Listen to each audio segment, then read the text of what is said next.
संसद में एक बार फिर भारी हंगामा और तीखी राजनीतिक तनातनी का माहौल बनता हुआ नजर आया, जहां 3 अहम विधेयकों पर चर्चा हुई।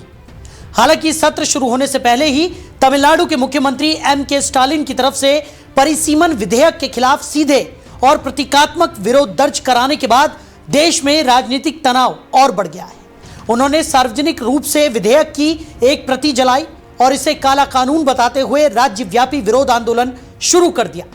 इसी पर देखिए यह रिपोर्ट। स्टालिन का यह कदम महज एक राजनीतिक बयान नहीं था, बल्कि एक भावनात्मक और तीखा संदेश भी था, जिसे उन्होंने सोशल मीडिया प्लेटफॉर्म एक्स पर साझा किए गए एक वीडियो के जरिए पूरे देश तक पहुंचाया। इस वीडियो में उन्हें विधेयक की प्रति जलाते हुए देखा जा सकता है।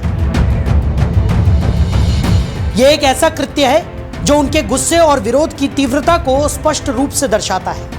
अपनी पोस्ट में उन्होंने आरोप लगाया कि प्रस्तावित परिसीमन तमिलनाडु के लोगों को उनके मौलिक अधिकारों और राजनीतिक प्रतिनिधित्व से वंचित कर देगा। उन्होंने तो यहां तक कह दिया कि यह राज्य की पहचान और अस्तित्व के लिए ही खतरा है। अपने संदेश में स्टालिन ने केंद्र में सत्ताधारी भारतीय जनता पार्टी पर भी तीखा हमला बोला। इस कदम को फांसीवादी मानसिकता का नतीजा बताते हुए उन्होंने जोर देकर कहा कि लोगों के अधिकारों को दबाने का जानबूझकर प्रयास किया जा रहा है और ऐसी अहंकार को तोड़ना बेहद जरूरी है। उनके बयान में ऐतिहासिक संदर्भ भी था, क्योंकि उन्होंने हिंदी थोपी जाने के खिलाफ तमिलनाडु के पिछले आंदोलनों का जिक्र किया और घोषणा की कि इस संघर्ष की वही आग एक बार फिर भड़क उठी।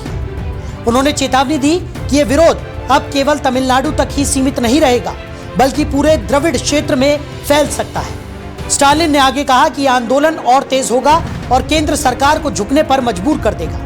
उन्होंने सोशल मीडिया पर से नो टू एनडीए जैसे हैशटैग का इस्तेमाल करके इसे एक व्यापक राजनीतिक अभियान में बदलने की कोशिश भी की। उनके कार्यों ने न केवल राज्य के भीतर एक राजनीतिक तूफान खड़ा कर दिया है, बल्कि राष्ट्रीय स्तर पर भी इस बहस को काफी तेज कर दिया है। इस बीच विपक्षी दलों, विशेष रूप से कांग्रेस के नेतृत्व वाले गठबंधन ने भी परिसीमन के मुद्दे पर कड़ा विरोध दर्ज कराया है। उनका आरोप है कि प्रस्तावित परिसीमन प्रक्रिया के कारण दक्षिणी राज्यों को आवंटित लोकसभा सीटों की संख्या में कमी आ सकती है, जिससे उत्तर और दक्षिण भारत के बीच राजनीतिक असंतुलन और गहराने का खतरा भी पैदा हो जाएगा। विपक्ष का तर्क है कि यह बदलाव संघीय ढांचे की मूल भावना के विपरीत होगा और क्षेत्रीय प्रतिनिधित्व को कमजोर करेगा। हालांकि केंद्र सरकार ने इन सभी आरोपों को सिरे से खारिज कर दिया है। सरकार का दावा है कि परिसीमन प्रक्रिया का उद्देश्य किसी विशेष राज्य को नुकसान पहुंचाना नहीं है, बल्कि लोकतांत्रिक प्रक्रिया को और अधिक संतुलित और प्रभावी बनाना है। विपक्ष की आलोचना का जवाब देते हुए केंद्रीय मंत्री किरण रिजिजू ने कहा कि ये केवल राजनीतिक भ्रम फैलाने का एक प्रयास है। उनके अनुसार सभी राज्यों को उचित प्रतिनिधित्व मिलेगा और किसी के साथ कोई अन्याय नहीं होगा। उन्होंने आगे कहा कि जनता को डराने या गुमराह करने की कोई आवश्यकता नहीं है। Tamil Nadu Chief Minister is playing politics and misguided by some people here. Nobody is against the women reservation, but they are going to use some excuse to defeat. That should not be done, because people are not fools. No? People understand. If you want to defeat the women reservation by using some pretext, it will be most unfortunate and sad moment in the annals of Indian history.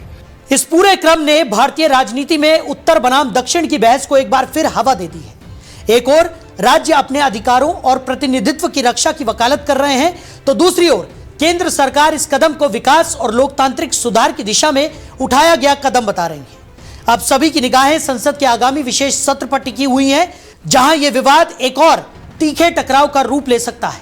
अहम सवाल यही बना हुआ है, क्या यह टकराव किसी समाधान की राह खोलेगा या फिर राजनीतिक संघर्ष और गहराता ही जाएगा।